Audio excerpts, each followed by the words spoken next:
Juri, ini adalah mosi mekanisme sehingga beban pembuktian tim pro adalah A, mengapa ini penting dibahas sehingga memiliki urgensi untuk dibenarkan untuk diberlakukan. B, mengapa ini pada akhirnya berdampak baik. 4 penggambaran penting dalam debat yang perlu kita pahami. 1, lihat masalah yang terjadi pada status quo. A, Indonesia memiliki banyak daerah dengan potensial bencana. Oke, event ini bisa diprediksi Dewan Juri, namun kita tidak menutup kemungkinan bahwa bencana bisa aja terjadi kapan aja di luar prediksi sekalipun. B, kuantitas warga makin banyak tiap tahunnya. Artinya apa? Mereka membutuhkan tempat untuk tinggal dengan layak, bukan? Kemudian C, dengan hadirnya pemukiman di daerah rawan bencana, ketika bencana misalnya kejadian pada worst skenario-nya, ini akan menimbulkan kerugian yang sangat masif, mulai dari kerusakan fasilitas, kerusakan lainnya, hingga korban bencana yang mulai dari luka-luka hingga korban jiwa. Contohnya seperti tsunami Aceh yang menimbulkan sangat banyak sekali kerugian pada negara. Kemudian 2, pahami apa saja aktor yang terlibat. Misalnya A, warga, di mana mereka tentunya butuh tempat tinggal yang aman, bisa menjamin keberlangsungan dan juga keselamatan hidupnya dalam jangka yang panjang. Pahami pada satu rumah itu ada keluarga yang artinya berisikan individu yang cukup banyak, dan itulah yang harus kita jamin tentang keselamatan dan juga keberlangsungan hidupnya. Kemudian B, pemerintah. Pemerintah ini harusnya bisa memberi jaminan keamanan bagi masyarakat untuk tinggal di suatu daerah naungannya. Dan pemerintahlah yang pada akhirnya akan bertanggung jawab untuk dapat menanggulangi segala bentuk permasalahan yang hadir di status quo. 3, apa yang diinginkan dari kedua belah pihak Dewan Juri? Stance kami jelas. Tujuan kami adalah sesimpel dengan kami ingin agar warga bisa hidup dengan daerah yang aman, sehingga seluruh aktor dalam mosi tidak dirugikan di sini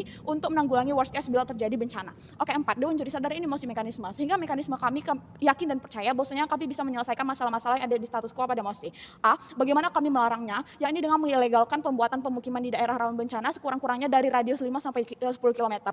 Misalnya, tergantung dengan tingkat rawan bencananya seperti apa. Tentunya kami akan bekerja sama dengan BMKG untuk dapat mendeteksi daerah rawan bencana dalam kurun waktu 5 sampai 10 tahun mendatang. Contohnya Dewan Juri, oke, misalnya 5 tahun lagi diprediksi gunung berapi akan aktif di daerah ini. Maka harus dilarang dan dikosongkan sekarang juga, karena mengingat lagi bahwasanya bencana alam bisa terjadi kapan aja, bukan? Kemudian B, lantas dipindahkan kemana warga-warga yang harus kita kosongkan itu tadi, dipindahkan ke daerah lain dengan status zona aman untuk ditinggali, dan sudah terverifikasi oleh BMKG juga tentunya. Misalnya ada tuh hutan, ya udah kita tebang aja nggak apa-apa, lalu dibuat sebagai pemukiman, juga dibuat dan disediakannya rumah negara dari pemerintah. Hal ini juga sudah progresif diberlakukan di IKN dengan bantuan Tapera. Oke, C, bagaimana dengan kuantitas warga yang selalu meningkat? Kami rasa status quo sudah progresif dalam mengatasi hal ini dengan hadirnya program KB, sehingga angka kematian dan angka kelahiran balance pada akhirnya. Preemptif Dewan Juri, oke, tim kontra mungkin bakalan merasa kayak kami udah terlalu kejam kepada daerah hutan yang akan kami ubah menjadi pemukiman, kami gundur dan sebagainya macamnya. Namun nyatanya ini adalah kasus bolak-balik atau tukar ganti Dewan Juri, di mana hutan akan menjadi pemukiman dan kemudian pemukiman yang rawan bencana akan hilang dan dimusnahkan, akan kembali menjadi alam lagi Dewan Juri. Sehingga tak perlu khawatir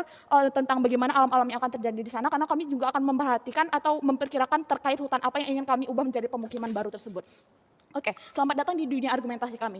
Kami memiliki 2 argumentasi dan memiliki alasan yang terstruktur. 1, kenapa ini dapat terjustifikasi dan ini penting. Dewan Juri, ini adalah tanggung jawab dari pemerintah untuk dapat melindungi aktor utama kita, ini masyarakat. Sadari bahwa A, hak esensial dari seorang warga negara adalah untuk dapat hidup aman dan terjamin sehingga jangka yang panjang Dewan Juri. Di dalam satu pemukiman itu banyak rumah di sana. Kemudian di dalam satu rumah juga ada banyak individu, setidak-tidaknya lebih dari satu. Maka kita membahas tentang keberlangsungan hidup banyak orang, bukan? Contohnya misalnya di satu rumah ada ayah, ibu, anak pertama, anak kedua misalnya. Oke, 1 tahun ke depan mungkin nggak akan terdeteksi bencana alam. Namun gimana kalau misalnya dalam kurun waktu 3 tahun ke depan, 5 tahun ke depan, worst case-nya selain ketika misalnya bencana alam itu terjadi, entah mungkin misalnya mereka meninggal atau mungkin even ya Dewan Juri, baiknya ketika mereka selamat misalnya. Namun apa yang bisa mereka bawa pada akhirnya? Mereka udah kehilangan rumah, berkas-berkas pentingnya hilang, sehingga akhirnya keberlangsungan hidupnya dipertanyakan. Gimana cara mereka untuk bisa survive berhidup, Dewan Juri yang terhormat?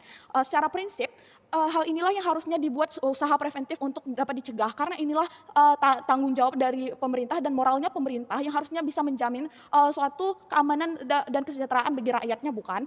Notice juga kalau kami nggak akan mengambil hak untuk para warga tinggal di daerah-daerah yang dengan rawan bencana, bukan, pada akhirnya, karena kami akan memindahkan mereka pada akhirnya kepada daerah-daerah yang aman, sehingga masyarakat akan ngerasa, oh nggak apa-apa, aku bisa aman dan juga hidupku bisa terjamin untuk bisa aman pada akhirnya dalam jangka waktu yang panjang, dan mereka bisa melanjutkan hidup. Even kalau misalnya nanti pemerintah bakalan ngasih kayak, oke, nanti kamu akan dikasih pengembalian rumah misalnya. Namun lihat lagi Dewan Juri bahwasanya di rumah lamanya itu juga memiliki berkas-berkas penting. Akhirnya mereka apa Dewan Juri? Mereka hidup ulang dari nol Dewan Juri. Dan itulah yang nggak kami inginkan terjadi di masyarakat-masyarakat di sana. B, reparasi yang ditanggung akan terlalu membludak Dewan Juri. Ketika bencana melanda, nggak hanya masyarakat yang dirugikan, tapi juga pemerintah harus menanggulangi hal tersebut. Mulai dari BPBD yang harus segera mengevakuasi para warga, menyiapkan tempat pengungsian sementara, memikirkan bagaimana kerugian fasilitas yang hancur. Ingat, ini nggak cuma rumah tapi juga jalan-jalan dan fasilitas umum juga akan rusak, bukan? Gimana terkait para korban jiwa dan juga luka-luka pada akhirnya? Pemerintah juga harus mikirin ini, bukan? Sehingga bila kita berpihak pada oposisi, kita hanya menunggu bom waktu untuk resiko dan trade off yang besar, Dewan Jari. Di sisi kami, nggak apa-apa kita ribet sekarang, tapi seenggaknya kita nggak usah heboh untuk hari yang akan datang. Ini adalah usaha preventif untuk dapat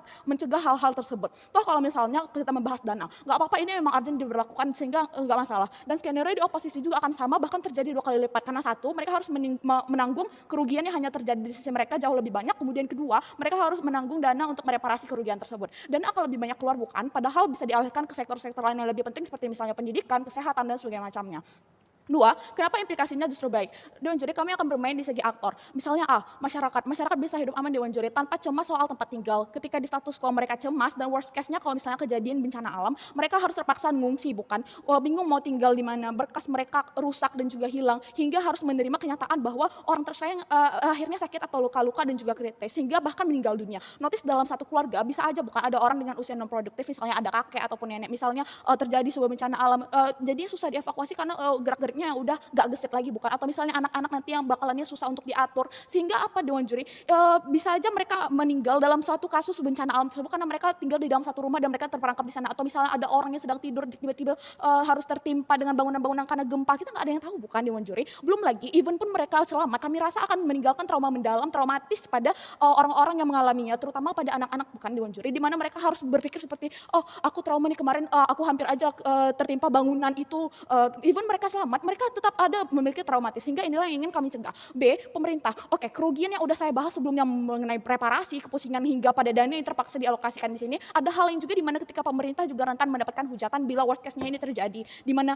orang-orang misalnya udah nggak selamat lagi karena hadirnya bencana, karena ada pemukiman di sini. Ketika hadir viralitas dengan bencana alam, dengan kerugian yang marak, bila pemerintah nggak mampu untuk mereparasinya, tentu dipertanyakan di mana tanggung jawab pemerintah. Akhirnya satu, pemerintah dianggap nggak becus, nggak care sama masyarakat untuk melindunginya, dan mereka dianggap gagal. Kemudian dua, masyarakat pada akhirnya hilang respect dan juga trust kepada pemerintah karena mereka nggak mampu untuk memperbaiki apa yang terjadi di kehidupannya, itu nggak bisa ditanggulangi ulang. Seperti misalnya banyak contoh-contoh korban yang pada akhirnya merugi sendiri pada akhirnya, karena sadari bahwasanya harusnya udah bisa dipreventif dan dicegah dari awal pada dasarnya, sehingga bangga menjadi tim pemerintah.